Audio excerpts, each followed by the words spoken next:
Hello guys, তোমরা সবাই কেমন আছো? আশা করছি তোমরা সবাই অনেক ভালো আছো। আমিও অনেক ভালো আছি। তো চলে আসলাম আজকে আমার চ্যানেলে নতুন আরেকটি ভিডিও নিয়ে।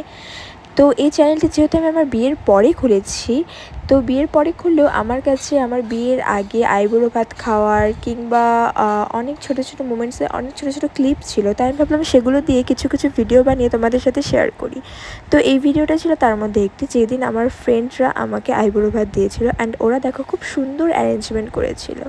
আর এইখানে ওরা আমার জন্য একটা খুব সুন্দর কেকও এনেছিল, যে কেকটা কিনা আমি আমার হাত থেকে ফেলেও দিতে নিয়েছিলাম। তারপরে আমি কেকটা কেটে আমার সব ফ্রেন্ডসদের একটু একটু করে খাওয়ালাম। তারপরে কেকটা তে হয়তো কিছু একটু প্রবলেম ছিল, তার জন্য কেউই সেভাবে কেকটি খায়নি।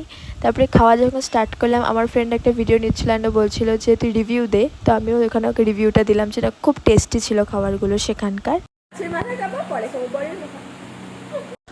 তারপর হোটেল থেকে বের হয়ে আমি আর আমার বান্ধবী ডান্স প্র্যাকটিস করছিলাম মেহেন্দির জন্য। আর ডান্স প্র্যাকটিসের মাধ্যমেই ওই দিনকার দিনটি সেখানে শেষ হয়েছিল।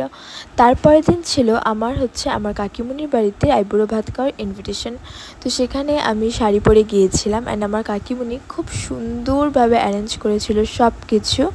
আর খাবারগুলো প্রত্যেকটা খুব টেস্টি ছিল। আমি বিয়ের আগে অনেকগুলো আইবুড়ো ভাত খেয়েছিলাম, কিন্তু সবগুলোর পিকচার বা ভিডিও আমার কাছে সেভাবে নেই, তাই যেগুলো ছিল সেগুলো দিয়ে ছোটো ছোটো ক্লিপ অ্যাড করে তোমাদের সাথে শেয়ার করলাম। আর তারপরে ছিল আমার আরেক কাকিমুনির বাড়িতে ইনভাইট, দেন সবার লাস্টে ছিল আমার মাসির বাড়িতে। এটার মধ্যে দিয়ে আমার আইবুড়ো ভাত খাওয়ার পর্ব শেষ হয়েছিল। অ্যান্ড আজকের ভিডিওটা এখানে শেষ হলো। যদি ভালো লেগে থাকে তাহলে লাইক অ্যান্ড সাবস্ক্রাইব করে দিও।